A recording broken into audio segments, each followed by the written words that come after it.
Bjergsen and EpicSkillshot. Guys, congratulations on your win.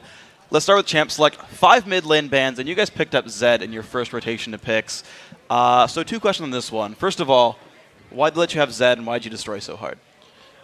Pretty much, I feel like the only really hard counter to Zed is Kale, and they decided to ban that out. So I felt really confident early picking Zed, and they banned a lot of other champions that I like playing, like Gragas on the block. So I was like, I just don't see a reason why we wouldn't pick Zed. I was kind of scared that they had another cheese counter to it since they banned Kale, but they didn't, and it worked out. So then how do you feel about the Katarina pick here? Because you guys banned 2 mid laners as well, so you clearly were trying to limit Shifter's pool.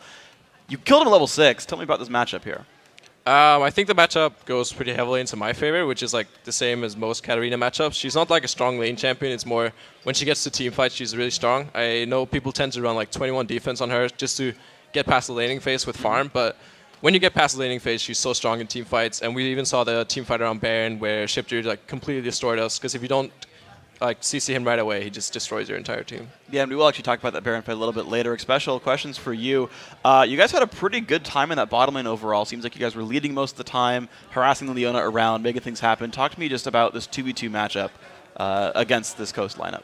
So in the new patch, the patch 4.1, we saw a lot more 2v2s. Since the top turret is a lot more tanky, it's hard to do 2v1s, and we expected Leon bottom, and we went bottom. Annie has a strong advantage early on with her long range, her poke, and I started Q that game. That way I can harass my Q and not work with my stun or whatnot, because it's harder. You're not going to kill Leon at level 1. You're just going to want to poke her down a lot. That's pretty much what we did. But then after a while, we were scared of Olaf, as we saw later on around level 3 or 4. He tried to gank us and had to blow flash. And after that, we sort of played a bit more safe and allowed Bjergsen just have auto pressure and just crush the game. Okay, so you guys did talk about the Baron fight a little bit and kind of moving into team fights.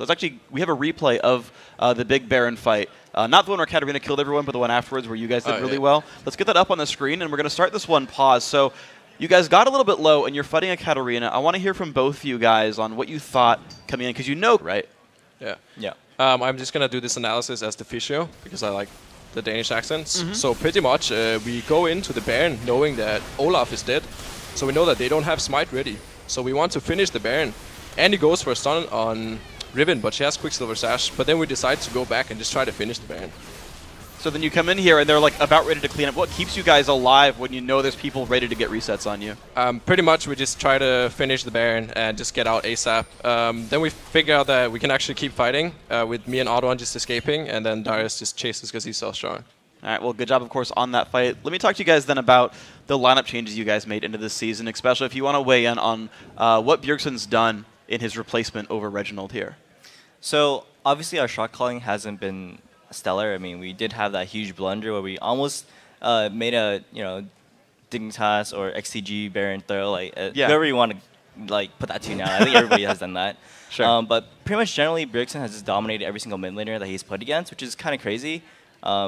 We pretty much just do a whole, hey, Audwan, just go mid. Every other lane's going to farm, and Bjergsen's just going to do his thing, which is hopefully not going to work out later on to the season as teams start to get better and better. I mean, hopefully Bjergsen gets better too, but I mean, personally, it's kind of frustrating when I see that bot getting capped really hard, and then I'm like, I really want to carry this game for once, and then Bjergsen's 20-0, and it's like, okay, I guess maybe next game. I like how you say hopefully Bjergsen doesn't carry us all the time. Bjergsen, the final question for you, actually. How is it now gelling with TSM? Coming across the continent, right, moving in with these guys.